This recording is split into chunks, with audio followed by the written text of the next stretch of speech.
Jalanin aja dulu, siapa tahu cocok. Aduh, jadi ingat yang itu sudah. Aduh. 5, 4, 3, 2, 1, close the Auzubillahiminasyaitonirrajim. door. Salah.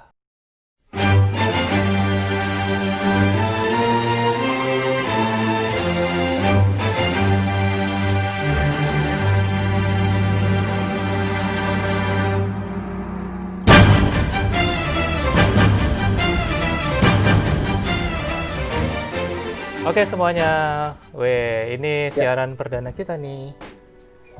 Salam Ya. TK dan sejahtera. Latinum, mantap. Mantap. Tadinya gue Mantap. masih Dan agak dulu, bingung. Kita mau ngebukanya ini pakai TK dan atau gue kepikiran ini podcast off. Oh itu keren juga. Itu keren boleh juga. tuh. Itu keren tuh. Boleh. Ntar kita pikirkan pakai yang mana. Itu buat teks aja. Boleh. Itu boleh juga tuh podcast off tuh. Udah kayak Kamen Rider anjir. Iya kan? Nah, jadi apa nih yang mau kita omongin nih? Ya, jadi gini, kan sekitar tahun lalu sebelum negara api menyerang, maksudnya sebelum pandemi menyerang, kita kan sempat jalan-jalan ke Jepang. Iya betul sekali. Nah, Ya. sebenarnya tahun ini kita rencananya mau jalan-jalan lagi kan ya, cuma ya sayang sekali kita harus tunda dulu sementara. Nah, sambil kita nunda-nunda, kita pengen kayak nostalgia nih. Kemarin kita tuh udah kemana aja sih? Nah, terus kita juga pengen ngasih, sekalian kita planning lagi sebenarnya ya, kalau ada tempat-tempat yang mau dikunjungin atau lo pengen ngerekomendasiin sebuah tempat ke orang-orang yang mau ke Jepang. Nah, coba kita sharing-sharing di sini.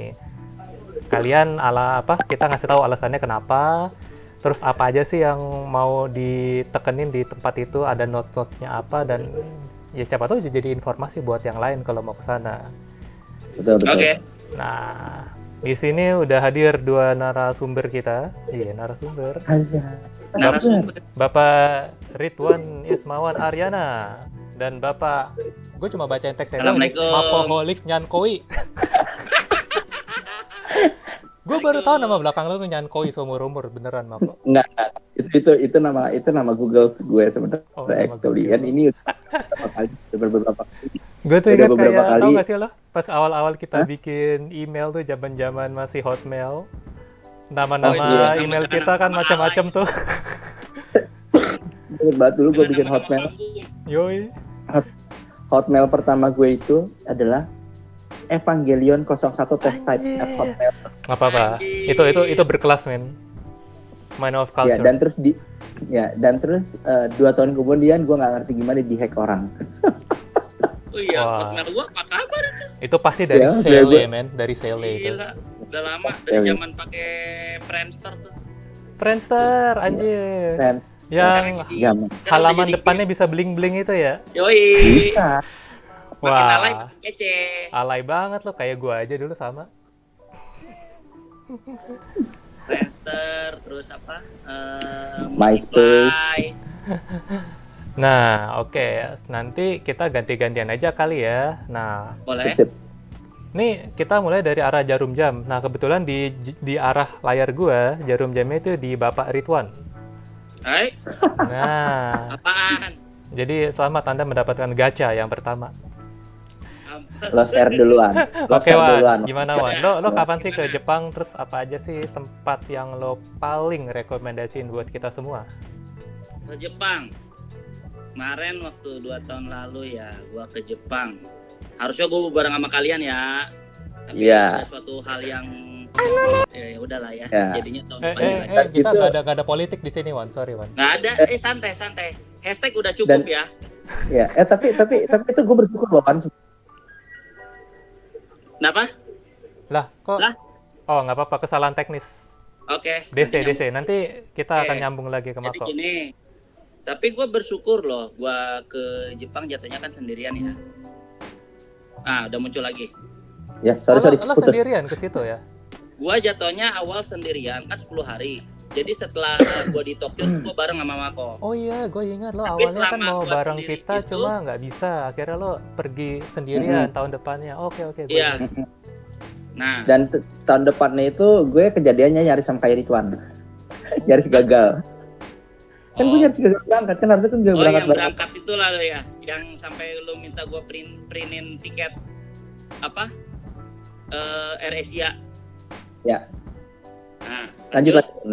Terus tapi ada bersyukurnya. Gue di sana selama 7 hari itu sendiri, dan itu gue cukup banyak kejadian yang di luar yang mungkin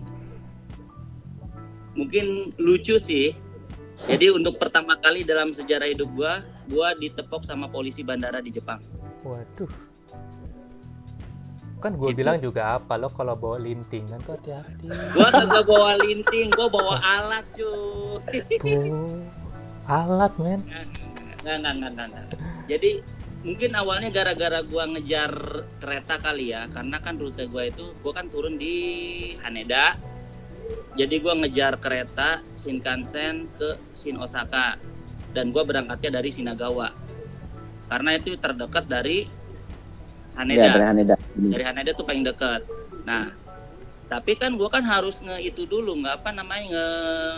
ngecairin ya yang ganti nge-apply JR Pass gitu, ngaktifin JR Pass gitu. Nah, dan kebetulan pas di loket yang JR Pass itu ngantrinya lumayan panjang. Karena lumayan panjang. Lu jam sore itu pas pesawat turun gua banyak. Datang tepat jam 4 kan, jam 4 waktu sana. Wah, kereta waktunya sekitar jam berapa gitu, jam 6 atau kalau nggak salah. Karena di sana kalau jam 6 nyampenya itu sekitar 7, 8, 9. Jam setengah 10-an lebih lah nyampe Shin Osaka. Nah, itu gua ngejar. Otomatis kan gua kan jalan cepat. Pakai blazer, bawa koper. Ya udah, gua ditepok sama polisi. Mencurigakan banget lo ya. Emang kelihatan kayaknya pas gua tanya alasan kenapa, karena emang gerakan gua dianggap mencurigakan. Ya itu gua ditanya macam-macam, kemana. Gue jadi ingat filmnya Mr. Bean, tau nggak sih lo? Gitu. Ada pantangan makan apa enggak gitu kan. Gua biar agar semua lancar ya, gua ngebokis lah ya. Oh, gua nggak ada pantangan makan, padahal mah ada. Tapi akhirnya pihak polisi Jepang itu ngasih kertas. Jadi kalau ada lu kejadian apa-apa, telepon 911 ya, nomor kontak itu nomor darurat. Habis itu udah langsung kayak ngejar kereta gitulah. Ngejar kereta. Gila. Lu menang mana? Lu ngejar kereta, kekejar. Alhamdulillah kekejar. Kenceng banget lo lari lo ya? Lari gua kenceng cuy. Gila. Pakai kereta bandara cuy. Nih. Gua di atasnya. Lo kalau pergi ke Jepang, lari lo jadi kenceng men. Yoi. Kereta kekejar. Mantap. Yoi. Oke, lanjut. Nah, tapi beruntungnya juga gue dalam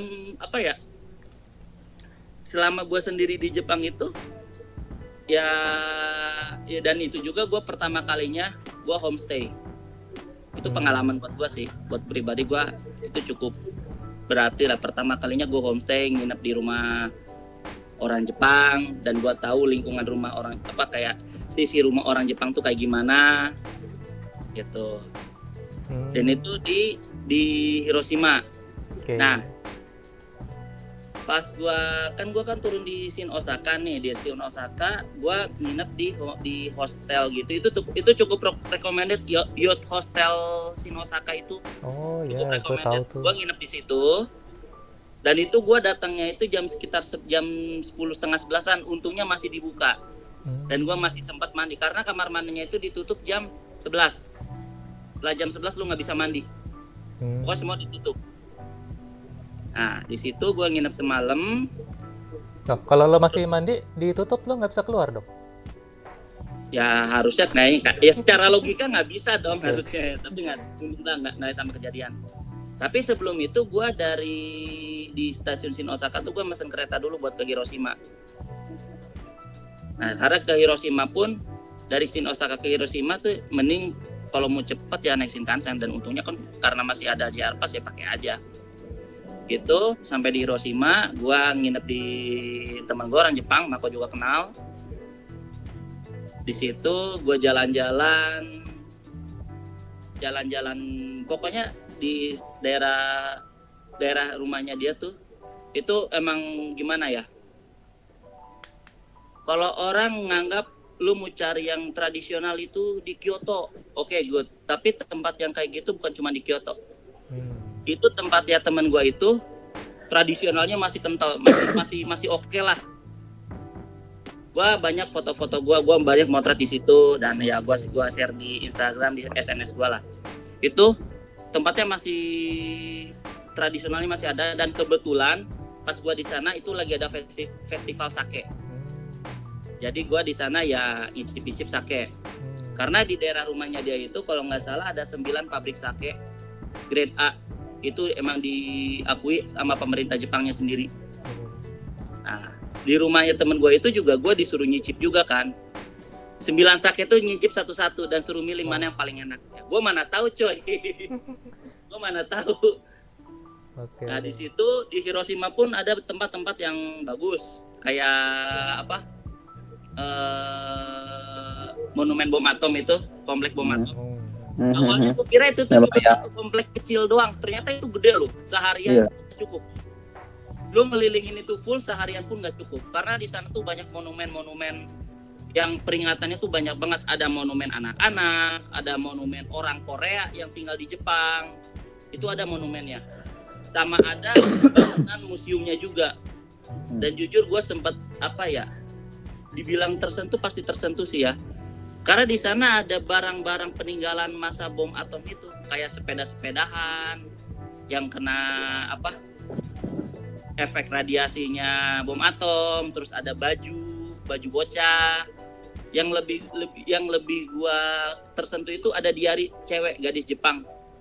Kalau nggak salah SMP, diarinya itu masih ada sampai sekarang itu. Dan ada, kalau nggak salah tuh ada transkripnya juga, di translate pakai bahasa Inggris. Itu cukup cukup itu bisa dibilang nyayat hati ya. Itu tapi itu emang memorable banget sih.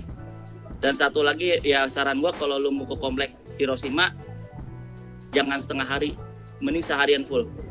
Okay. Dan juga di komplek Hiroshima itu, komplek yang bom atom itu, ternyata dia tuh ada kayak kayak perahu kecil, kayak Oh ya, tourism itu.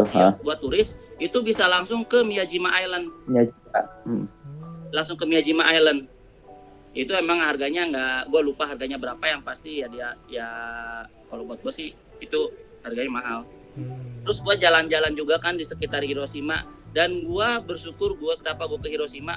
Hiroshima tuh kota cukup gede, tapi lu masih bisa napas. Dalam arti tuh nggak sumpek, nggak padet.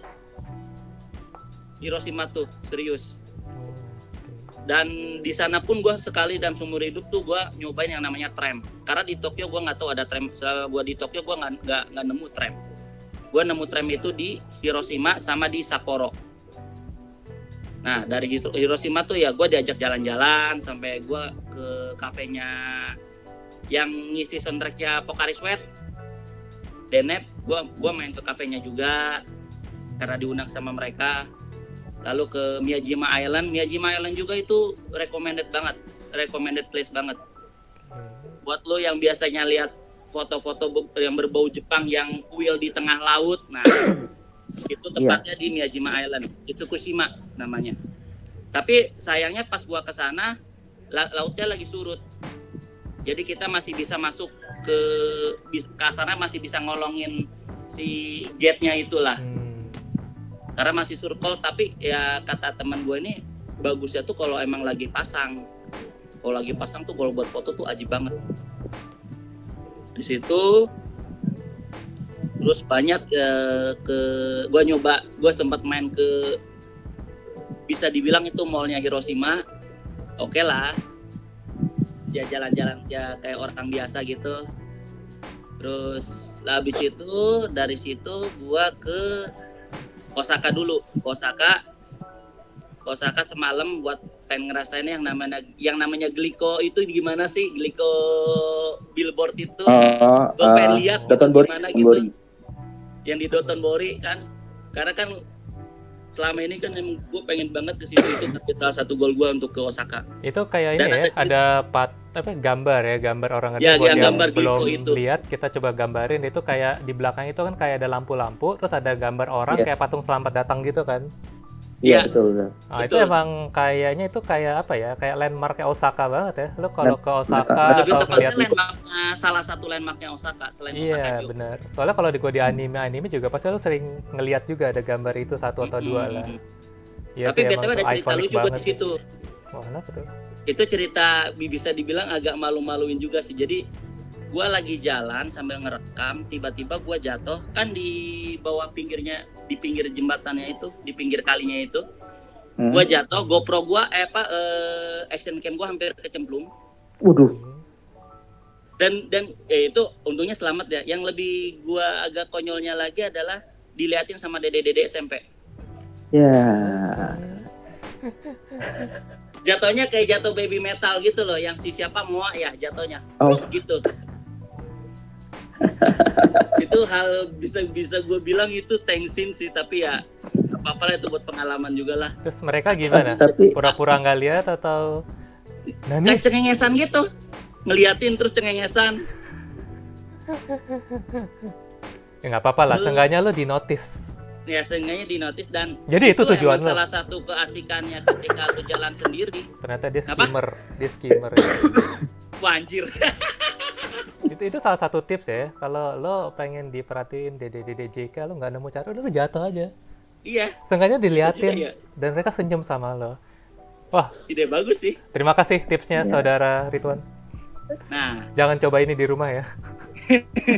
ya jangan coba di rumah, kalau di rumah nggak ada Oh apa-apanya. jangan ya, nggak ada siapa-siapa, lo ngapain juga Nggak ada ya. siapa-siapa juga. Bener juga. Malah ntar sama orang tua lu dibilang, Bener. lu kenapa bos? Tapi yang bisa gue simpulin, Lanjut. Itu salah satu kasih. Kenapa? sorry, saya yang bisa gue simpulin, kalau dari lo sampai so far ini ya, Hiroshima itu kayaknya berkesan banget buat lo ya. Oh, buat gua jelas Iya, berkesan. jadi katanya Malah kayak lo bilang kan, kalau sana- misalnya orang sana nyari Jepang klasik kan biasanya ke Kyoto. Tapi selain Kyoto ternyata ada lagi tempat yang ada, nggak kalah eksotisnya ya. nggak kalah. Apalagi kalau di tempat yang kalau pasang itu bagus banget tuh kayaknya itu oke ya banget di tuh ya buat Miyajima foto Island shot ya, itu Miyajima. recommended banget, dan harganya murah Oke. kok. Lu Jadi- naik kapal feri. Selain Kyoto kita sekarang punya alternatif baru nih, Alternatif Hiroshima. Osaka bisa. Osaka apa? Hiroshima. Nah, Hiroshima. itu salah satu kasihkan gua juga kan selama gua sendiri kan ke Jepang trip sendiri. Tapi yang namanya positif pasti ada minusnya.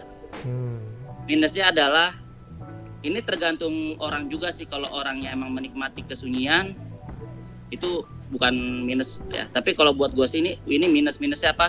Lu merasa sendiri dalam keramaian. Anjir, lo sok dalam banget lo anjir. Serius.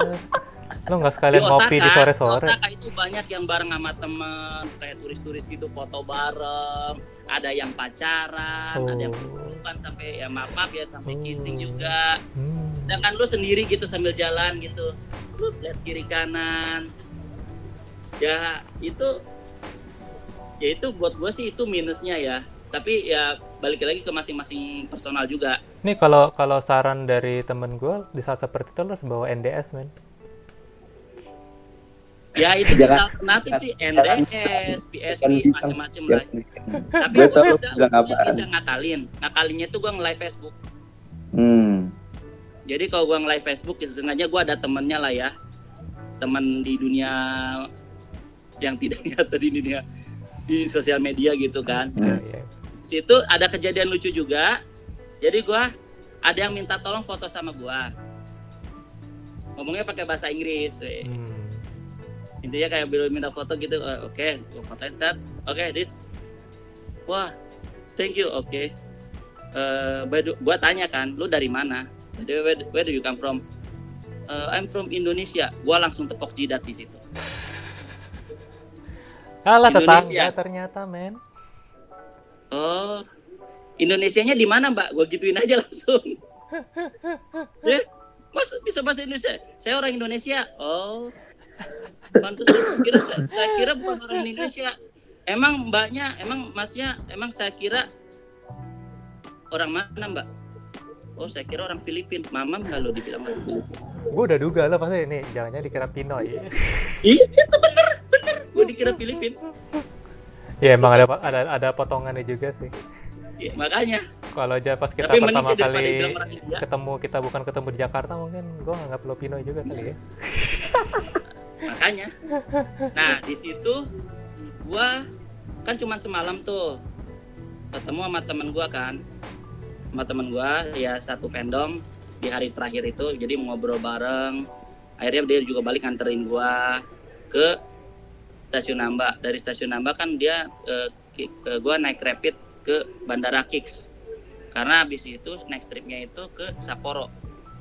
Jadi trip gua tuh sebenarnya dari Osaka ke Hiroshima, balik lagi ke Osaka, ke Sapporo, lalu terakhir di Tokyo.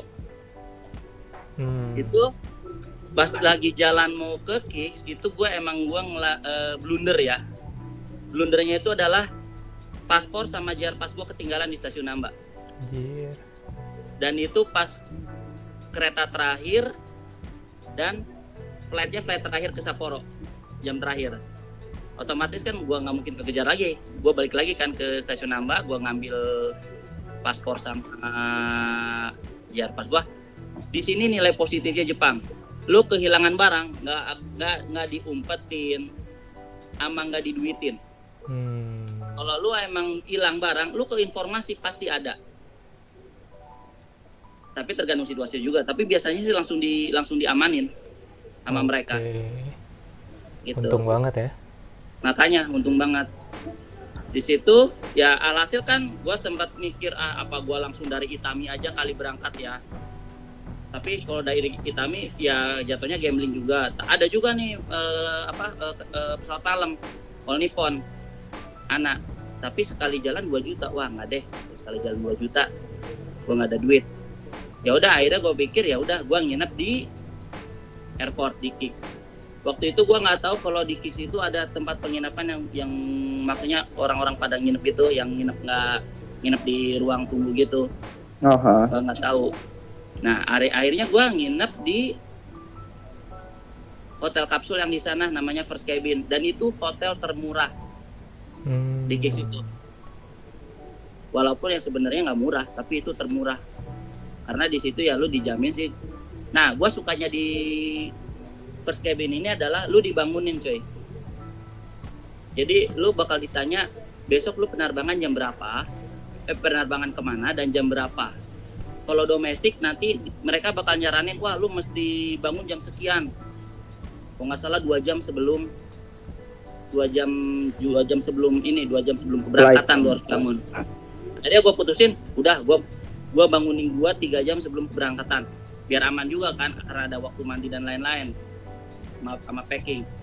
Ya udah akhirnya gua berangkat juga kan ke dari Osaka ke Sapporo itu. Nah di Sapporo itu juga sebenarnya uniknya apa, yang namanya sebuah kota itu pasti ramai dong, benar nggak? Tapi nyatanya dia nggak begitu rame dibanding Hiroshima.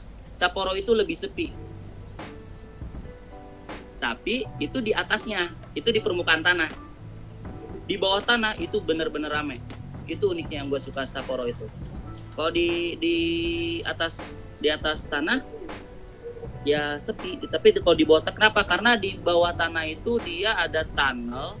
Jadi tunnelnya itu dia integrated ke semua gedung dan mall. Ada Eva juga ya? Kenapa? Ada Eva juga ya? Ya bisa. Bisa. Emang biasanya tuh luas banget bawah tanah itu, apa aja ada sih itu. Iya, Tokyo Tree cuy. Yoi. Tahu aja. Tahu dong. Oke, nah, BTW sorry Wan. Nanti takutnya aku nggak kebagian, jadi Oke. kita.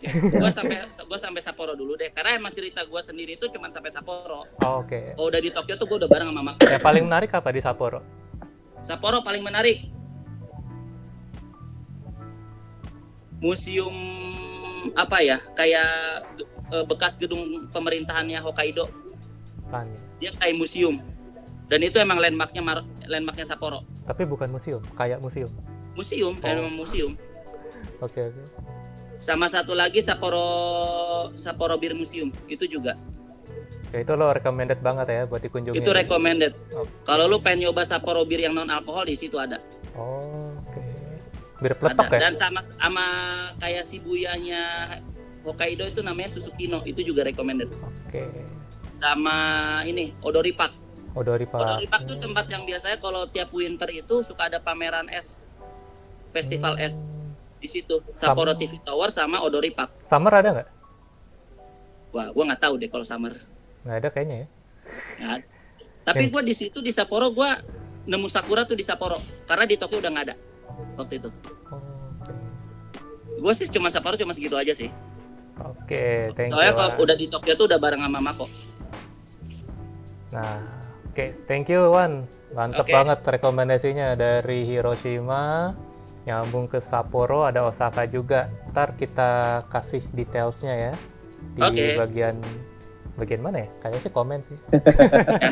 nanti bisa di insert. Oke, off record nih gua save dulu biar nggak ini. Oh iya, step by step. Kenapa? On your mark. Terus bersedia. Oke, Mako, go. Oke, guys, buka dulu bentar. Oke guys, tadi udah dari Ridwan. Nah sekarang narasumber kedua, Bapak Makoholik Nyankoi yang yang sudah tidak asing lagi. Kalau yang belum tahu sih asing. Nah, Mako kayaknya sih dari kita mungkin yang udah sering keluar masuk Jepang ya, udah kayak Jakarta Tangerang aja. Asik. Nah, tapi pengen tahu nih dari berapa kali pengalaman lo keluar masuk Jepang itu, coba ada beberapa tempat yang lo paling mau rekomendasiin ke kita. Yang mana nih? Oke, Mako. Oke, kalau misalnya recommendation, mungkin kalau misalnya orang-orang juga pasti kalau misalnya ke Jepang itu pasti kan kayak Osaka, Tokyo tuh mungkin udah hafal ya. Jadi mungkin gue bakal kasih beberapa tempat juga dari Tokyo. Mostly yang pengen gue kasih tahu untuk sekarang sih beberapa tempat dari bisa dibilang second hometown gue. Gue mau kasih tahu ada tempat dari Beppu Oita. Beppu Oita. Beppu Oita. Oh, Beppu. Beppu. Jadi Beppu itu satu tempat di daerah Fukuoka, itu bisa dibilang jauh banget memang, tapi bisa gue jamin itu tempat nggak kalah menarik daripada Tokyo juga, sama Osaka juga. Cuma memang lokasinya masih bener-bener alami banget, masih asri, mostly masih banyak gunung sama bukit gitu, dan tempatnya juga istilah kayak fun to travel lah. Karena walaupun bisa dibilang transportasinya masih lebih mengutamakan bus gitu, tapi bisa dibilang masih aksesnya cukup mudah kok gitu. Nah, di Beppu sebenarnya gue punya satu tempat favorit. Itu ada satu pemandian. Wah, menarik nih. Iya, onsen. Mostly kita tahu onsen itu kan kalau misalnya kayak di Nagano atau di Hokkaido, lo mandi gak jauh dari tempat binatang tuh monyet. Ya. Di Sapporo tuh ya. Ya. Tapi di Beppu itu ada satu tempat, di Oita ya, di Oita itu ada satu tempat namanya Oniyama Onsen. Oniyama, wah, berarti lo bareng Oni sama mandinya? Enggak gitu. Apa kakak anjir?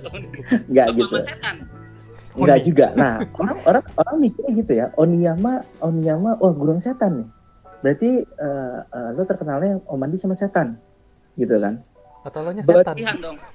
Nah, tapi sebenarnya lo mandi memang bisa dibilang tempat di sekitar lo itu ada penangkaran binatangnya juga, men. Tapi bukan monyet. Tapi ini berarti outdoor dong ya? Dari cerita tempat outdoor. Asik dong. Tempat asik outdoor, cukup murah. Waktu zaman gue di sana itu lo kalau misalnya di situ ada penginapannya juga. Penginapannya juga bisa gue bilang penginapannya dibagi jadi 3 tempat gitu. Yang hotel, ada yang hotel, terus ada yang semi penginapan tua gitu. Ryokan ya? Kayak ryokan.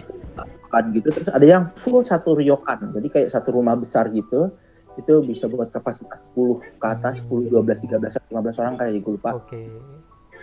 Juga ada. Nah, cuman di situ juga ponselnya terbuka untuk umum juga. Nah, kalau misalnya untuk umum yang kayak lu cuma per sekali datang itu lu cuma bayar 550 yen. Nah, murah. Murah banget. 550 yen. Murah. Itu sekitar Murah banget. 70.000 kali sekarang. 70.000 lah di bawah Oke Jepang lah ya. pokoknya. Oke lah ya Worth buat it. onsen Worth gitu. it. Worth it lah. Itu begitu datang lu dikasih kunci locker, terus lu dikasih bak isinya handuk sama sabun cair. Itu buat ya biasa lah buat lo ngebilas badan dulu sebelum masuk ke onsen. Cuman yang unik dari onsen ini, yang tadi gue bilang, di sebelahnya itu ada penangkaran binatang kan. Cuman coba deh lu pikir, kalau misal Oniyama, apa sih yang ada di pikiran lu? Mandi sama setan. Iya. Iya kan? Tapi enggak men. Berarti lo di sebelah lo setan panasnya. Bukan. Jadi di sebelahnya, jadi di onsen ini di sebelahnya ada penangkaran binatang men. berarti lo dikelilingi kayak binatang yang masih liar gitu ya, satwa-satwa Masih, sekitar. Di jatuhnya penangkaran sih, lebih jatuhnya penangkaran. Penangkaran tuh kan Karena kayak berarti nggak dikandangin kan, dia kayak membaur alami dengan lo ya. gitu kan. Dia kayak di kayak shelter Tapi gitu. ada Kayak bariketnya lah ya, ada pemisahnya lah ya.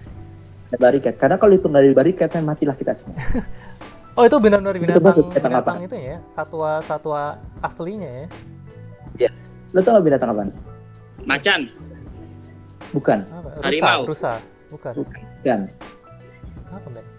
Dinosaurus. Buaya. Buaya darat. Buaya. Serius? Buaya. Yes, buaya. Berarti lo lagi mandi nih, lo lagi mandi, tiba-tiba ada yang deketin. Kamu kenapa? Oh enggak begitu. Jadi Gue pengen cerita Jadi- aja sama gua. Anjir, serem Jadi juga gini, sih kita lagi kenapa? mandi datengin kayak gitu. ya, Oke. gitu kan ya. Oh bukan ya, Jadi, bukan ya. Oke. posisi memang karena gini, karena posisi onsennya itu kita di atas bukit dan terus di bawahnya itu ada sungai besar. Oh. Dulu memang sungai itu memang dulu katanya tempat istilah sarang buaya. Gitu. Sepanjang sungai itu dari ujung Beppu dari ujung Oita sampai dari Oita sampai Beppu itu katanya memang sarang buaya. Nah, itu karena sekitar situ udah banyak ada ryokan, ada hotel, ada onsen umum gitu kan. Jadi buayanya itu dipindahin. Jadi kayak di situ ada penangkaran. Jadi onsen itu pas dari atas itu lu bisa ngeliat penangkaran buaya di bawah, men. Jadi Gitu. itu sebenarnya sungai yang dulunya itu adalah tempat buaya, tapi sekarang udah jadi penangkaran. Wah, berarti kasihan dong buayanya digusur dong. Iya, buayanya dipindahkan, dialokasi lebih tepat ya Pak, bukan digusur, dialokasi. Dibatasi lah ya. Tapi buayanya tetap bisa berendam air panas kan? Iya, itu jadi gini. Jadi itu kan onsennya di atas kita itu kan bentuknya masih alami kayak kolom batu gitu ya, men. Oh, Nah, berarti kolom batunya itu masih ada aliran airnya ke bawah gitu, dan bawahnya itu langsung masuk ke jadi penangkaran itu bentuknya bukan kayak shelter yang dibikin sama bukan shelter yang benar-benar dibikin orang, men. Jadi shelternya itu masih ada alur sungai sama pound airnya gitu loh. Jadi memang kayak sungai jadi kayak seperempat aja, enggak seperempat sih. Jadi kayak ada sebagian sungai terus mereka bikin tembok gitu di sekitar sungai itu. Nah, buayanya ada di situ. Gitu. Tapi ada juga buaya, jadi kayak mereka tuh bikin kayak kalau buaya-buaya yang udah lagi hamil atau gimana itu dipindahin ke atas. Gitu. Jadi mereka ada kayak kolom sendiri dipisahin. Oh, kirain ikutan berendam sama buaya hamil. Gila, dimakan kita semua. Buayanya gede-gede, serius gede-gede banget. Tapi aman lah ya, kalaupun lo berendam situ ya. Pernah ada kejadian nggak? Pasti ada miss dong kalau kayak gitu. Enggak sih, untung sampai selama gue nyobain waktu kayak untung sih nggak pernah ada kejadian sampai buaya keluar atau buaya lepas ya, terus nggak ada. Ya harusnya sih aman ya kalau udah dibuat di tempat wisata gitu. Paling pun kalau misalnya kecelakaan atau itu paling bukan orang umum tapi sesama staff gitu. Kayak lengah, nggak ada sampai yang mati atau putus tangan sih, paling mereka bilang kata cuma kegores. Oh, paling baret gitulah ya. Ya, Ya, selama lo nggak keluar ke area yang ditentuin harusnya aman ya. Kecuali lo dengan niat lo sendiri ke perbatasan itu ya. Kecuali kalau lo emang orangnya bebel ya. Kayak lo ingin Tuh. mencari thrill dalam perjalanan lo ya, bisa juga sih. YOLO. Itu salah satu. Oke, Maksudnya kan orang-orang mantep, kalau mantep. misalnya tahu onsen kan di Fukuoka apa sih orang perginya pada ke Jigoku Onsen yang warna merah itu loh. Biasa itu gitu kan situ terus Atau paling ada kalau nggak salah ada ramen onsen. itu ramen onsen itu beda lagi. Itu Beppu juga memang. Tapi itu beda lagi. Oh, beda Itu lagi. ramen onsen itu bukannya lo mandi tapi itunya ramen bukan. Itu Gue taunya onsen tamago. itu beda juga. lagi juga. Itu kalau ramen onsen itu cukup menarik juga. Gue juga waktu itu cuma nyoba sekali. Itu ramen onsen itu emang literally lu selama ini kalau makan ramen tuh kayak gimana sih, men? Udah di dalam satu mangkok plus kan? Nah, ini mie-nya harus rendam dulu, men, sendiri. Nah, gimana? Mie-nya harus lu rendam dulu.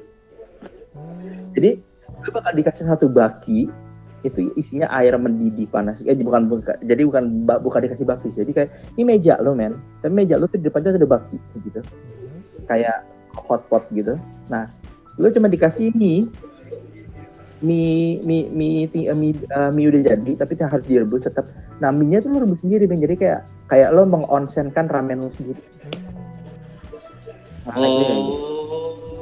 ini kesannya kayak lo makan yang di hotpot, cuma ini ramen kali ya? Yes, kayak gitu. Lo harus masak sendiri dulu. Iya, jadi lo harus masak sendiri gitu. Ya, antara itu emang daya tariknya atau mungkin males aja sih yang punya restoran buat masakin nih lo masak sendiri. Lo mungkin lebih enggak.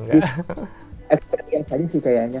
Karena kalau dari rasanya juga biasa aja. Sama aja kayak ramen-ramen lain. Itu biasa aja. Tapi yang menarik untuk dicoba juga sih, gue juga belum pernah makan yang kayak itu gitu. Menarik sih. Ya, cuman ya itu dari Tokyo ke Fukuokanya lumayan, Bos. Terus apa lagi? Doita juga ada satu satu tempat juga, ada namanya gue cukup lupa nama tempatnya.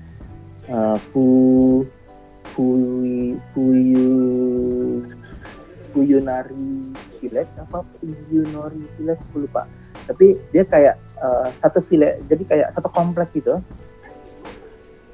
Satu village itu bukan satu village, satu tempat rekreasi, tapi dibikin kayak kota-kota kecil dengan temanya tuh kayak Eropa Finland gitu loh, Scotland gitu. Jadi rumah-rumahnya tuh klasik, modelnya kayak klasik kecil gitu. Kayak tempat bangsa Saxon gitu ya?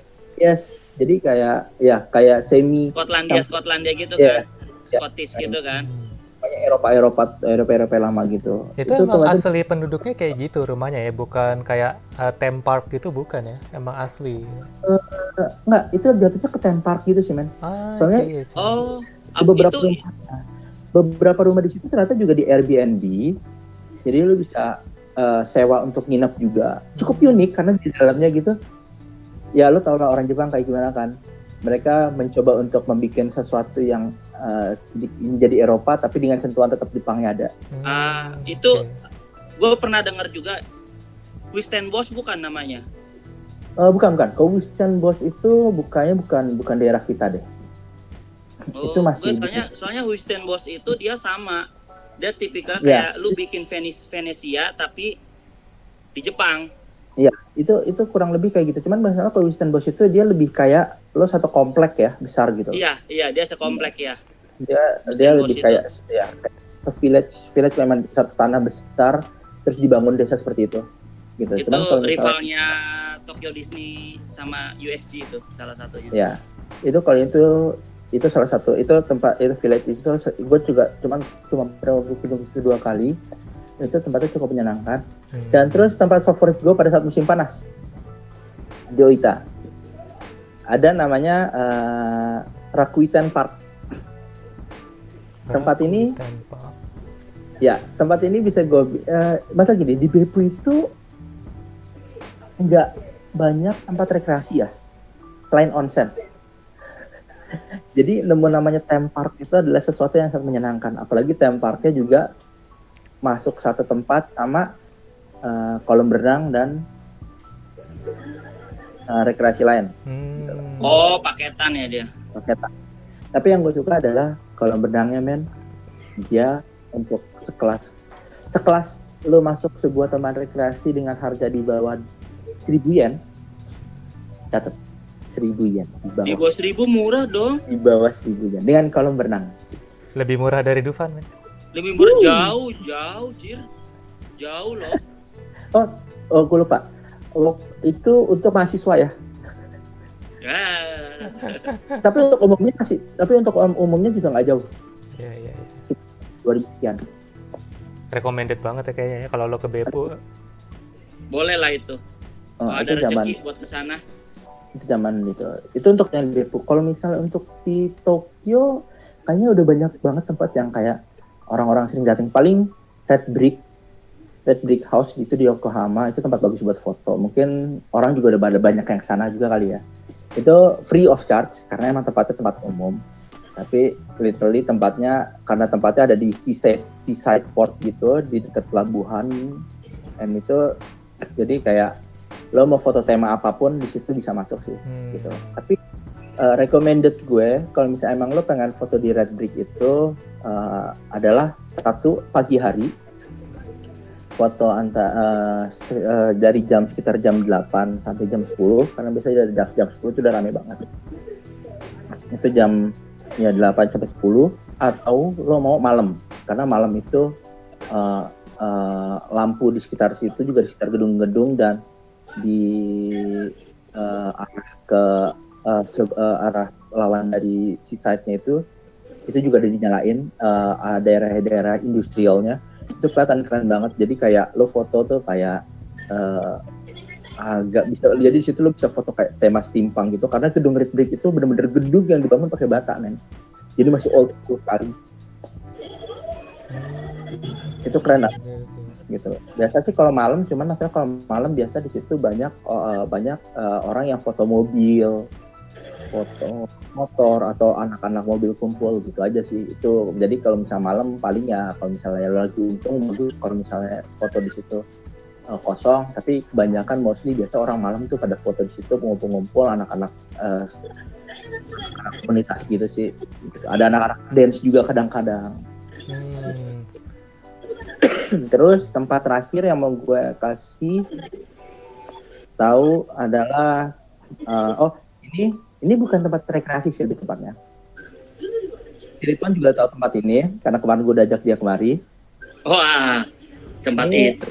Ya, ini gue nyebut sebenarnya waktu kita berangkat ini gue pengen ngajak Bagas kemari, cuman karena waktu itu Bagas lebih milih untuk nemenin Faiz ke Akiba juga.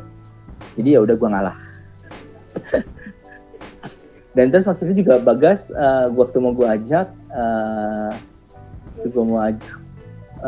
gue juga takut kalau misalnya gue ajak kan karena pada saat itu kan gue juga mau janjian sama teman lagi, ke teman-teman. Gue bingung nanti si Bagas bisa nggak ke Akiba sendiri gitu aja sih yang gue takutin. Jadi waktu itu ya udah akhirnya si Bagas gue biarin aja pergi sama Faiz. Kalau nggak salah sama lu juga ya di Akiba itu? Enggak, waktu itu dia berdua Faiz aja ya pas ke Akiba. Oke. Nah itu ini sebenarnya tempatnya cukup di luar di perbatasan antara Tokyo di downtown lah bisa gue bilang, di downtown. Ini tempatnya apa ya? Tadi bilang jalan kesananya itu cukup. Tempatnya itu ada di Tsunashima. Tsunashima itu tempatnya ada di Wah, ya, tampaknya sepertinya masalah koneksi. Okay. Waduh. Off record gue save dulu aja. Dah. Join. Sorry. Sinyal gue jelek. Tarik putus. Jadi Tsunashima tadi tempatnya ada di Tsunashima. Tsunashima ini bisa dibilang 30 menit dari sentral. Jadi kalau misalnya lo pergi dari Shibuya, tempat paling deket sih kalau gue bilang mungkin bisa dibilang, gue nggak tahu tempat lain, tapi gue selama pergi ke sini, gue selalu transit di Shibuya. Gitu. Gue selalu transit di Shibuya. Tempatnya 30 menit dari situ. Terus dari situ bisa jalan kaki sekitar 5 menit atau naik bus 5 menit. Namanya Book of Bazar Tsunashima. Book of Super Bazaar Tsunashima. Tepatnya sebenarnya bisa dibilang mungkin orang udah pernah tahu Book of itu tempat lo beli barang-barang second. Ya, cuman yang mau gua jelasin di sini adalah tempat bedanya di Book of Super Bazaar ini. Yang mereka jual itu mungkin kan Super Bazaar, namanya Super Bazaar ya. Itu nggak cuman CD, buku, lagu, film, gitu, sama collectible items gitu kayak mainan-mainan. Nggak cuman itu. Elektronik pun ada dari handphone, lensa kamera, Iya. sepatu, PS juga ada kan, PS. Tas kan ada. Semua. Tas ada semua gitu. Dan Bisa dibilang gua beli tas di situ. sebenarnya kalau misalnya kesini sih ini sebenarnya kalau ada orang bilang gue tuh kok lo kalau pergi ke Akihabara tuh lo harus siapin banyak duit karena lo bakal kilaf di sana. Gue nggak bakal kilaf banyak di Akihabara karena gue bakal lebih banyak kilaf di Book of Super Bazaar. Dan itu gua approve ya. Book of Super Bazaar nama lengkapnya kok baru ingat tuh. Book of Super Bazaar Tsunashima Tamachi ya. Tsunashima Tamachi Store. Itu jalannya emang agak ini sih, kemarin sama dia sama Mako itu naik kereta dulu, abis itu lanjut bis. Ya, tapi sebenarnya tuh kemarin kita salah turun loh. Oh gitu ya? Ya, kemarin kan kita turun di Kawasaki. Harusnya kita turun 2 stasiun sebelumnya. Oh gitu. Yang pas kita naik bis yang pas kita pulang itu, kita pulang kan stasiunnya lebih beda kan? Stasiunnya beda. Harusnya kita pulang pergi harusnya turun dari stasiun itu, cuman karena kemarin gue agak sedikit blunder, harusnya kita transit 1 kali lagi, kita nggak transit, jadi ya udah biarin aja lah. Itu di situ Vic. Oke. Collectible items itu banyak banget. Gue juga waktu itu lupa ngajakin lo, kalau lo ke situ bahkan even lu bakal nemuin figur-figur mungkin waifu macam-macam kayak Magic itu Book of yang itu masih lengkap. Di mananya Akiba, men? Oh, jauh. Oh, itu jauh dari Akiba. Oh, jauh dari Akiba, men. Tapi di Tokyo ya, masih di Tokyo ya. Pinggiran. Dia tempatnya lebih di jatuhnya Yokohama sih. Iya, jatuhnya di Yokohama dia. Yokohama Kanagawa. Kanagawa. I see. Ya itu sekitar 2 jam dari Tokyo sih kalau naik kereta. 30 menit soalnya 30 menit kalau bilang. Soalnya 45 menit. Soalnya biasanya gue kalau ke situ gue selalu nyari yang ekspres. Oke. Ada kereta yang ekspresnya. Soalnya kalau gue dari Ofuna kan dekat Kanagawa juga. Itu naik kereta biasa sekitar 1,5 jam gitu. Lo kalau naik kereta biasa 1 jam. Soalnya lo berhenti setiap stasiun kan. Kalau misalnya lo naik dari Shibuya, langsung, itu ada yang namanya Toei Line Express. Ya, Toei Line Express, gue lupa apa gitu. Itu ada yang Yokohama Express, sorry, gue lupa. Yokohama Express itu berhentinya cuma di stasiun tertentu doang. Itu Kawasaki. Oke. Itu aja sih. Lagi yang gue recommendation untuk tempat datang, karena mostly paling orang udah tahu lah datang kalau ke Tokyo paling datang ke Akiba, Shinjuku, Mandarake, Anime gitu. Itu orang udah nggak perlu kita ceritain lah. Gue cuma kasih tahu aja beberapa tempat yang mungkin orang nggak tahu dan jarang datengin. Itu aja sih. Oke, thank you Mako. Keren banget tempatnya. Nanti mungkin buat detailnya bisa lihat ya di deskripsi kita ya. Nanti gue. Bisa. Nanti gue kasih linknya. Kasih linknya juga sekalian. Sip. Kita save dulu. Ya pemirsa, kita rehat dulu setelah yang satu ini. Siap. Biar mirip Karnilias. Asik. 8 hours later. Nah, oke, giliran gua kali ya. Siap. Oke, nah kalau gua sih mungkin dari pengalaman gua berapa kali mungkin nggak se-eksotis yang Mako atau Ridwan, tapi gue soalnya lebih emang ke tempat-tempat yang turis gitu kan. Tapi gue tetap pengen ngebahas aja, ini ada beberapa tempat favorit gue. Nah, pengalaman gue ke Jepang itu paling berkesan mungkin pas dulu bareng istri gue ya, waktu kita pertama kali kesana kan buat honeymoon. Nah, dari situ ada beberapa tempat yang berkesan banget. Yang pertama itu gue mampir ke Ryokan, itu di daerah Izu. Izu itu Shizuoka bukan? Izu itu Shizuoka atau Fukuoka ya? Shizuoka kali ya. Nah, soalnya gue peta buat Pulau Jawanya masih belum hafal, men. Apalagi ini Pulau Pulau entah, Jawa. Pulau Honshu.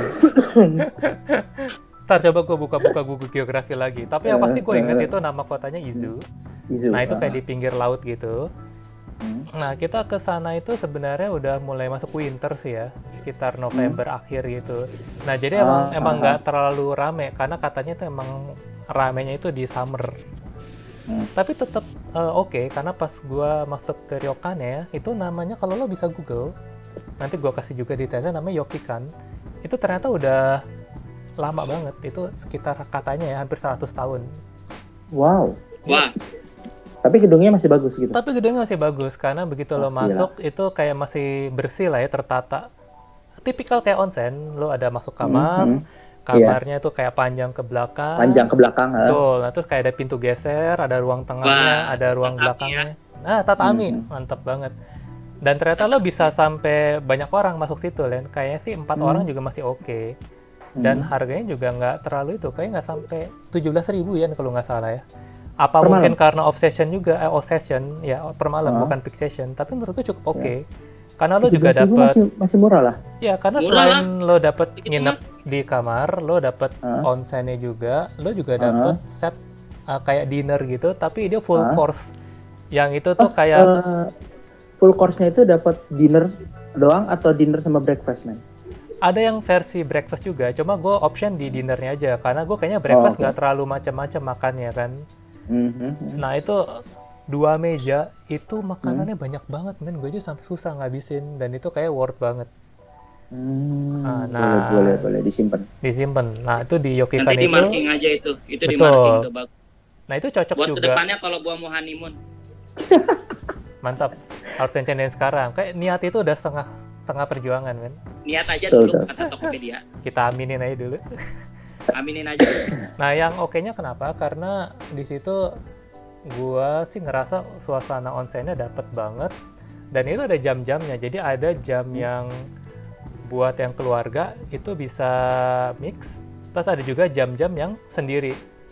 Jadi asal lo perhatiin aja jamnya kapan, jadi lo bisa lo masuk bareng keluarga lo, atau lo lagi pengen nggak bareng, lalu itu bisa sendiri juga di situ.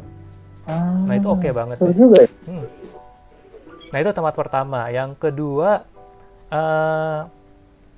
ini bukan pas lagi bareng istri gue sih honeymoon, tapi pas gue lagi bareng lu dan Bagas dan Faiz, kita berempat, ada Dika juga. Itu ada satu tempat di Kyoto yang gue suka banget, itu namanya Fushimi Inari. Gue yakin lo mungkin udah sering denger juga. Fushimi Inari ya. Tahu. Tapi kenapa gue pengen bahas? Karena itu emang beyond expectation gue juga. Jadi gue kesana itu jalan pagi-pagi karena gue baca guide, katanya lo sebaiknya datang pagi. Oke, gue datang pagi. Gue dari penginapan itu jam 6 lah, gue keluar. Ya, gue inget banget lo keluar habis subuh. Yoi, udah kayak apaan aja. Nah, gue sampai sana itu dari Osaka City itu sekitar 1 jaman. Nah, 1 jam sampai sana. Nah, yang bikin gue amazed adalah itu banyak banget kayak gerbang-gerbang gitu. Kayak gapura lah ya istilahnya. Lo akan ngelihat kayak gapura, dia tuh kayak ada tower, di atasnya tuh warna merah. Gerbang itu banyak banget. Katanya sih lebih dari 1000. Nah, tadi kan gue bertiga sama Bagas sama Dika. Gue bilang, kayaknya bisa nih, yuk kita nanjak sampai atas. Ayo. Dengan polosnya kita bertiga bilang gitu. Ini paling setengah jam lah, kita nyantai aja. Tapi enggak, men. Ternyata gua dari bawah sampai 1,5 jam, 1,5 jam kalau nggak salah, itu baru sampai tengahnya. Jadi itu emang tinggi banget, dan itu gerbangnya banyak banget, asli. Itu juga spot yang bagus banget buat foto-foto. Itu kalau Fushimi Inari, lu harus pagi kan? Paginya itu di Fushimi Inarinya tuh paginya jam berapa? Nah, kenapa pagi? Karena gue baru sadar, begitu lo udah mulai agak siangan dikit, tuh orang-orang udah banyak. Lo mau foto susah. Karena yang kerennya itu adalah lo ketika lo jalan di tangga, dikelilingi sama gerbang-gerbang itu bagus banget buat foto dari bawah, dari atas. Nah, tapi kalau udah mulai banyak orang itu udah susah buat foto-foto. Kecuali lo sampai atas. Itu pengalaman dulu gue sama Glodok gitu sih. Kita datang siang, terus udah kayak banyak orang dan terus kayak ya hilang aja udah feel buat motonya. Karena udah orang kebanyakan ngambil spot dan terus foto juga kadang nggak kira-kira mereka bergerombol, bergrup gitu ya. Nah itu men.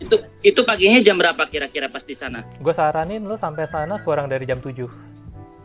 Oh berarti jam 6-an ya? Kalau dari Osaka lo jam 6 harus udah keluar. Kecuali lo mau sampai atas. Kalau gua tinggal di Kyoto-nya gitu, nginep di Kyoto-nya. Iya, tetap pagi. Kalau lo pokoknya lo jam 7 sampai jam 8 deh. Iya, sebaiknya kurang berarti jam 7 lah ya. Berarti kamu amannya di bawah jam 7 lah ya, lo harus ada di sana. Bener. Oh iya, satu lagi kalau kayak gitu. Cosplay lo gak di situ? Itu izin. Lo di mana-mana di Jepang itu kalau lo cosplay lo harus izin. Nah, izinnya itu ke pihak manajemen tempatnya. Harus izin beberapa hari sebelumnya atau lebih baik 1 hari paling kelas 1 hari sebelum itu, sebelum lo mau pakai. Oke, itu concern gua juga sih. Itu soalnya iya. In case kalau emang ada buat foto proses kayak gitu kan. Nih, gini Wan, lo kalau misalnya mau foto di tempat umum kayak macam tempat recreation, itu gua kasih tahu aja. Itu agak sedikit ribet, tapi buat detail nanti aja dulu deh. Viga biar ini dulu. Viga dulu deh ya. Iya. Ada di sini. Gue juga kepikiran sih kalau poses itu bagus banget. Cuma ya kayak kata Mako, kayaknya kalau di Jepang itu agak ini ya nggak semudah kalau kita kan asal tinggal bilang katanya bisa atau tinggal masukin surat. Ya beberapa tempat gitu sih, Vic. Cuman untuk kayak tempat yang banyak kayak turis itu agak sedikit lebih ribet. Nah itu, tapi boleh lah kita rencanain ke sana. Buat proses itu emang bagus banget sih. Nah soalnya ada 2 pilihan. Kalau misalnya gue sampai atas, nah berarti gue mungkin bakalan capek dan gue harus ngorbanin beberapa plan ke depan. Akhirnya gue sama Bagas mikir nih kita sampai atas nggak ya? Kayaknya kalau kita sampai atas kita bakalan harus ngorbanin beberapa plan. Udahlah kita sampai setengah aja. Seenggaknya udah ngerasain lah. Oh jadi ini ya. Jadi ya satu alasan kenapa lo harus pagi karena kalau lo berniat sampai atas lo startnya dari udah siang lo bisa sore sampai atasnya. Balik lagi udah mulai agak gelap. Nah gitu sih. Nah itu. Jadi lebih baik kalau memang lo mau kayak gitu sehari ya. Ya, enaknya itu pertama kali. Lo pertama ke Fushimi baru ke yang kuil yang lain. Kalau saran gue sih gitu. Yes ya. Nah oke, itu yang kedua. Yang ketiga sih sebenarnya standar sih karena gue itu ya suka banget dengan hal-hal kayak anime. Pasti tetap sanctuary gue itu di Akiba. Sanctuary. Jadi dulu gue pernah kan kayak internship gitu di Ofuna tadi gue bilang. Nah itu gue dalam sebulan tuh bisa main tiap minggu ke Akiba dan itu gue nggak bosen. Mungkin beda ya, preference saja. Ada lo yang emang sukanya kayak yang klasik, tapi kalau gue emang kalau lo emang suka dengan anime, cosplay dan lo emang passion ke situ, kayaknya sih gue yakin 1 hari 2 hari di Akiba itu nggak cukup. Oh iya. Ya benar, karena lo harus banyak toko-toko itu yang lo harus datangin satu-satu biar lo ngerasain apa aja situ. Yang paling berkesan buat gue di Akiba adalah ada daerah, gue lupa tepatnya di mana, tapi itu kayak bukan toko. Jadi itu kayak ada jalan belakang toko, itu ada garasi dan itu kayak ngemper aja di jalan gitu, kayak macam sogo jongkok gitu. Ya istilah gue jadul banget ya, sogo jongkok, ketahuan angkatan ya. Tapi udahlah. Nah, jadi ketahuan anak Jogja lo ya. Iya dia ngemper di jalan gitu dan itu banyak barang-barang retro tuh gue bisa dapet situ. Kayak ada kaset Sega Mega Drive masih ada di situ. Nah itu kayaknya banyak barang-barang berharga yang langka-langka. Lu harus jelajahin tiap sudutnya. Mungkin yang udah kalau di anime itu kan biasanya lu hal-hal yang baru kan, game baru, tapi bener kalau yang lama-lama lu harus coba sedikit ke jalan-jalan yang nggak terlalu ramai. Ya di belakang. Tapi betul. Iya ada chance lu bakal nemu sesuatu yang rare di situ. Who knows? Rare. Ya betul. Nah karena mungkin buat yang belum tahu, kalau saran gua, misalnya lu pengen dapat banyak, cuma mungkin budget lu nggak terlalu, lu bisa coba toko-toko kayak Mandarake. Nah kalau Mandarake itu kan emang buat yang udah tahu kan itu kayak satu tempat tapi nggak cuma ada barang baru tapi ada barang-barang second juga. Old school kan. Nah tapi bagusnya di Jepang kan yang gue suka Walaupun itu Iya. barang second, tapi biasanya kualitasnya masih bagus gitu. Ya, 80, Kualitas 90. Jepang sih, second hand Jepang itu Bener memang banget. kualitasnya. Kayak gua karena beli quality ini, controlnya bagus banget. apa ya kemarin ya? Oh iya, gua nyari ini kan, Figma Magic Knight Rare sama Yu-Gi-Oh. Waktu itu gue cari Yu-Gi-Oh yang Revoltech itu, gue pertama cari di toko-toko kayak anime itu udah habis karena emang bukan seasonnya. Pas gue kesana tuh udah kayak berapa bulan kemudian. Itu dari harga sekitar berapa waktu itu ya? Kayak kalau lo beli baru 7.000, gue bisa dapat tuh 3.000 yang dengan kondisi 90% bagus. Nah itu gue rasa worth banget. Worth sih. Worth. Jadi tetap buat gue Akiba itu kalau emang lo passion di situ nggak rugi lo 3 hari stay di Akiba. Karena gue pernah datang dari jam 10, pulang dari jam 8 malam, dan itu tiap minggu gue ke situ waktu gue lagi internship. Gila. Nah, Tapi dulu iya. ngomongin tadi kayak bilang lo bolak-balik gitu, sebenarnya gue jadi ingat pengalaman waktu gue sama Yona. Kan Yona balik ke rumah homestay-nya dia dulu waktu jadi intern juga kan. Itu gue inget banget, orang tua homestay-nya bilang selalu White itu kalau misalnya balik itu selalu malam gitu, mungkin kegiatan sekolah. Terus gue tanya White emang bener White kegiatan sekolah? Gak sih, soalnya kebiasaan aku kalau misalnya sekolah itu selalu balik ke Akiba dulu. Udah gue juga. Rumah orang tua Whitey itu di sekitar Chiba juga, cuma masih agak kesini Ichikawa dikit, ya pokoknya di sekitar daerah Ichikawa gitu. Kan Gitu. dulu gue juga sempat nganterin dia pulang, itu agak jauh juga sih. Dia tiap hari. Nah, lo tahu kan? Itu jauh banget kan rumahnya. Ya itu gue sampai kaget loh. Wah, dulu waktu lokasi lo masih di sini, perjalanan lo itu sekitar 45 menit paling cepat lo White, kalau kita naik Limited Express kayak tadi. Iya, benar. Iya, aku tuh pas setiap habis sekolah itu selalu mampir dulu Akiba lihat-lihat. Gue kayak anjir. Ya nggak beda lah ya, adek kakak lah ya, selera. Nggak beda.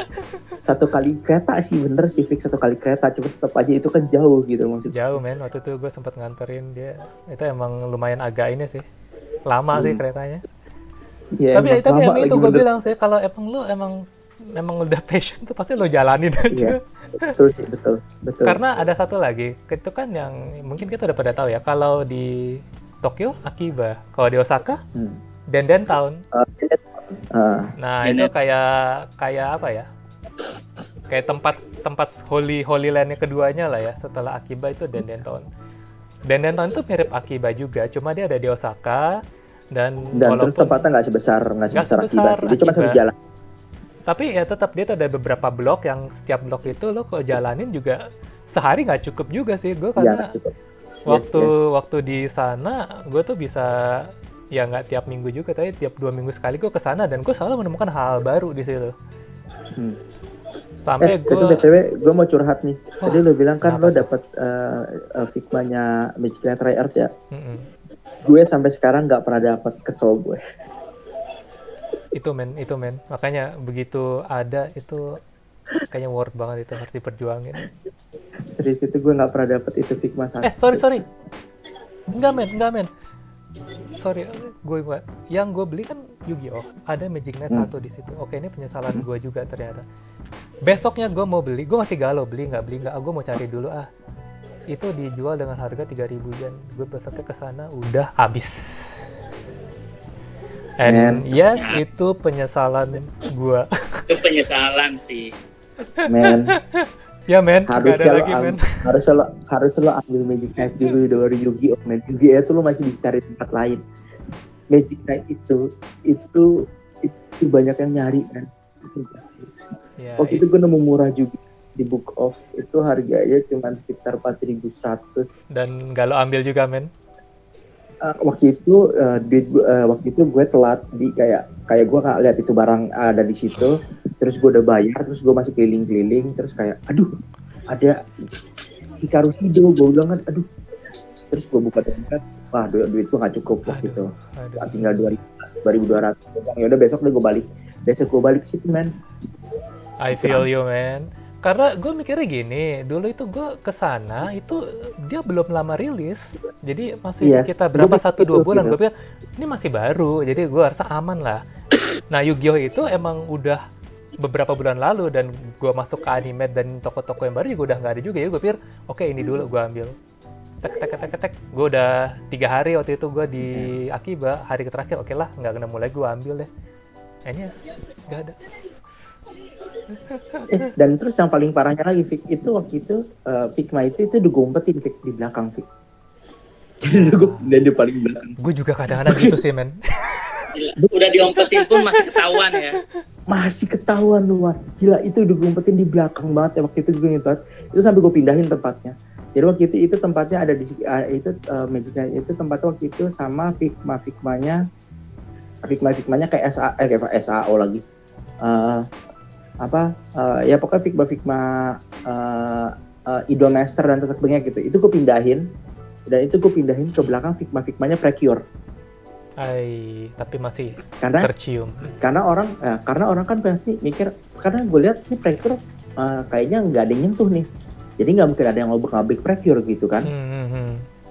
Gue pindahin itu ke belakang Precure, men. Gue inget banget, gue taruh paling pojok. Jadi gue ambil, gue pura-pura kayak nyariin Figma Mahou Shoujo gitu. Sambil itu gue pegang. Terus begitu udah paling pojok, nah itu Magic Knight itu Hikaru Shide itu gue taruh di pojok. Terus gue masukin lagi tuh itunya Precure-nya udah selesai, gue cabut. Besok gue situ lagi dan gue buka, men, di belakang udah nggak ada. Iya loh, soalnya gue pikir kan Magic Knight kan ya yang tahu kan paling yang angkatan-angkatan lama aja kan, orang-orang yang baru nggak tahu itu. Jadi gue pikir itu masih relatif aman gitu. Yes. Tapi ternyata banyak om-om yang juga berpikir sama kayak gue. Iya. Ternyata gue pikir cuma kita doang yang berpikir seperti itu. Ternyata masih banyak om-om di luar sana yang ya gitu deh. Masih mencari Hikaru Shide. Ya itu pelajaran lah buat kita ya. Penyesalan selalu datang belakangan. Karena kalau duluan namanya pendaftaran. Betul. Ya anyway, kalau misalnya lo mau mencari barang-barang langka atau lo mau belanja tapi pengen dapat lebih, nah gue saranin juga tempat kayak Mandarek dan lebihan tadi Book Off juga. Dia juga jual itu juga. Ya itu recommended banget lah ya. Book Off itu bisa dibilang mungkin beberapa orang yang satu circle satu dunia sama kita ini pasti tahu loh Book Off yang pernah ke Jepang. Gue kalau di Book Off itu biasanya gue belinya itu buku, karena buku-buku kayak illustration book itu worth banget. Karena kalau lo tahu sendiri kalau masuk ke sini itu harganya 2 kali lipat. Misalnya di harga 3.000 yen, masuk sini tuh pasti 650.000 ke atas.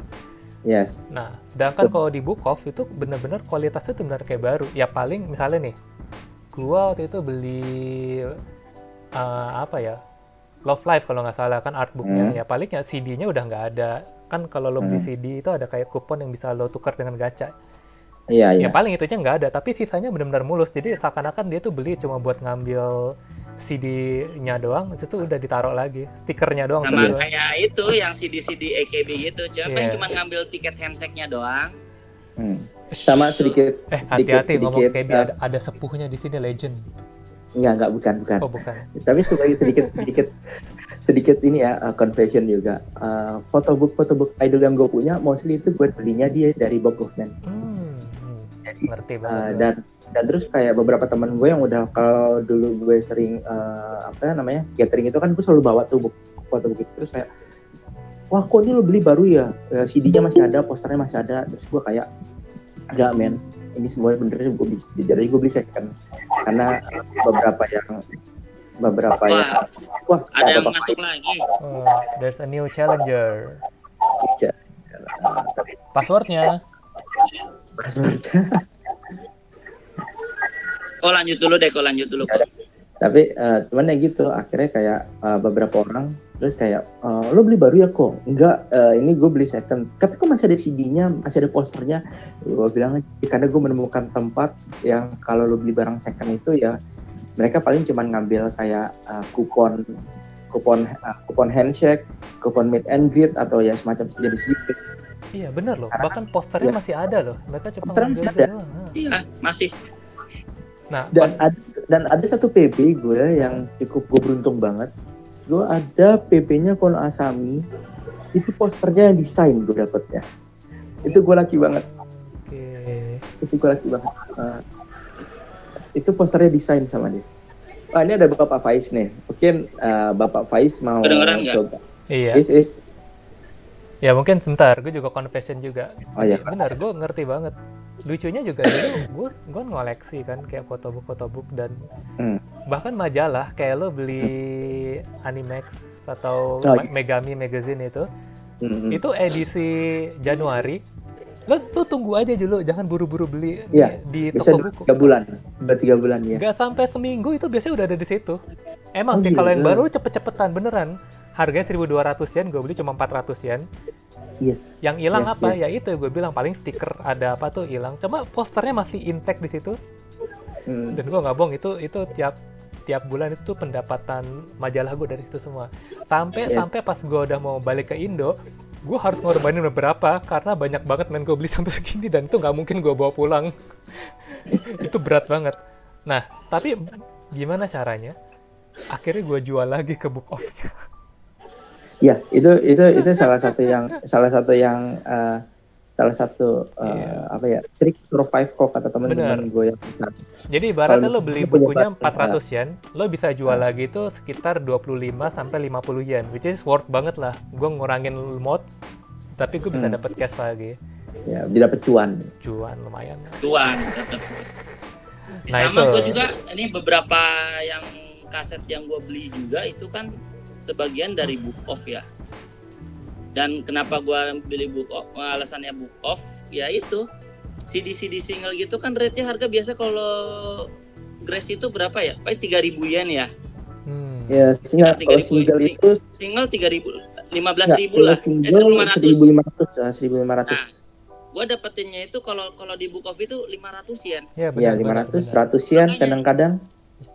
Dan itu kondisinya pun wow, bisa gue bisa bilang 95% ke atas itu. Benar. Ya, masih bagus. Malah kadang ada yang belum disetel sama sekali gitu. Iya. Dan itu include dengan obinya karena kan CD Jepang itu kan identik dengan obinya kan. Iya. Dan itu obinya masih ada. Masih ada intek. Itu sih yang gue salut barang-barang yang di mana?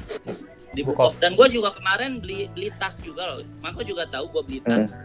Dan itu emang tasnya benar-benar kualitasnya masih bagus. Sampai sekarang. Masih bagus banget. Sampai sekarang. Dan gak nyesel gue beli itu tas. Walaupun itu second. Dan itu emang apa ya? Waktu itu sempat juga tuh pengen beli sepatu tuh. Cuman ya ada hal yang kayaknya nggak jadi beli sama beli handphone ini. Headphone. Oh, handphone ya. Tapi sayangnya itu yang handphone itu ternyata dia bilang region lock tapi unlock gitu. Unlock region. Untuk tempat negara-negara tertentu aja. Enggak. Sayangnya Waktu itu Indonesia nggak masuk kalau nggak salah permasalahannya bukan itu, Wan. Waktu itu kita agak sedikit down, nggak mau ngambil itu karena waktu itu Android itu udah ketinggalan banget. Oh iya, Android dia udah apa? Kalau nggak salah, Froyo waktu itu dia baru sampai Froyo, dia mentok di Froyo udah. Mentok di Froyo deh. Dia di Froyo gitu. Iya. Tapi overall itu yang Book Off itu Book biasa sama Book Off Super Bazaar itu emang. Kita recommend banget itu. Recommended. Buat lu emang pengen barang-barang khilaf yang harga murah, bisa setengahnya ataupun malah lu mencari barang artefak di sini ada contohnya kayak CD tahun 99 CD tahun 9 pokoknya CD tahun 90-an CD idol lah penyanyi lah terus satu lagi artbook Candy masih dijual di sana waktu gua datang. Nah itu masih ada artbook Candy man gitu. Gila, nah itu lu bisa dapetin di situ barang-barang artefak loh kalau istilah gua. Dan harganya masih bisa gue bilang harganya masih oke ya. Waktu itu gue inget banget harganya memang di atas rata-rata artbook yang ada di situ. Gitu harganya. Cuman maksud gue masih affordable karena waktu itu harganya masih harganya masih 1.700 yen. Ya itu worth banget itu artefak level tinggi itu SSR. Daripada lo cari di internet itu harganya gue yakin pasti masih ada sekitar 3.000 ke atas. Ya, dan Book Off itu kan emang karena itu kan barang yang dijual orang, jadi tiap book of itu bisa beda-beda isinya, men. Jadi lo kalau nggak nemu di book of 1, coba lo jalan ke semua book of yang ada di situ. Karena biasa juga barang, dan kadang barangnya circle, muter. Iya, benar. Ya mungkin juga lo harus beberapa kali datengin, hari ini nggak ada, besok ada. Ya jatuhnya kayak hunting sih. Iya, kayak hunting. Itu seru juga tuh, salah satu daya tarik juga itu. Dan ketika barang yang lu cari itu ada, ketemu, itu udah kepuasan sendiri. Benar. Ya oke, tapi mungkin di situ gua ada blunder juga. Kenapa ada tuh? keblunderan juga gua di situ. Persin gua. Ada keblunderannya. Wes men, 1,5 meter men, sorry. Wis. Sorry. Gua ada blundernya juga di Book of itu. Gue beli kaset PS4, tapi sampai sekarang PS4 belum gue kebeli. Nah. Itu blunder gue. Alasan gue beli itu ya karena yang CD yang gue beli itu, kaset PS4 yang gue beli itu Winning Eleven, which is Winning Eleven itu udah nggak ada di luar Jepang.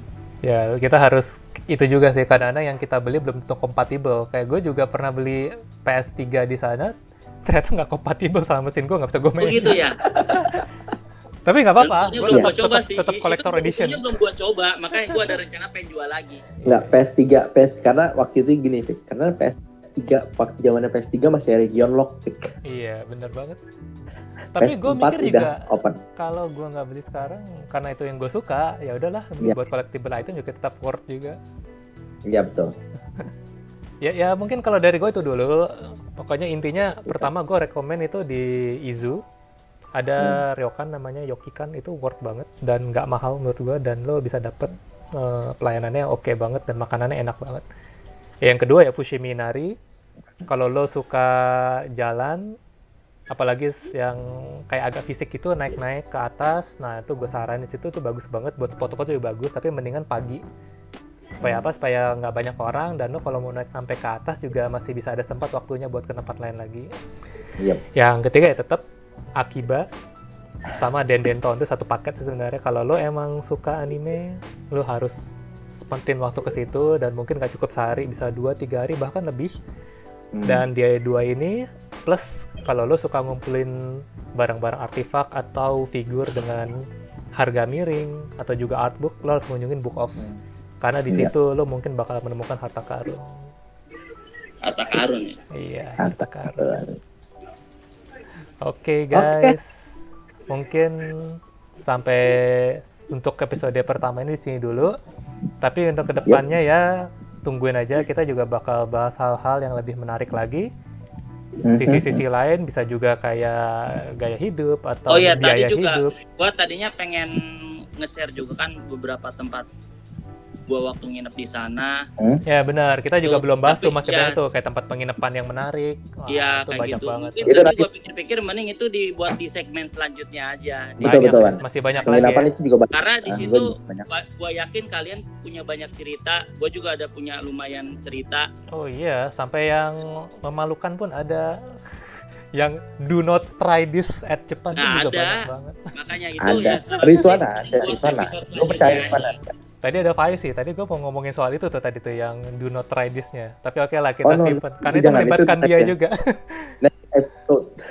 Oke, thank you banget udah stay di sini. Jangan lupa like and subscribe. Dan see you di podcast off berikutnya. Podcast asik juga itu. Oke guys, thank you. Oke, thank you. Nih gue share dulu.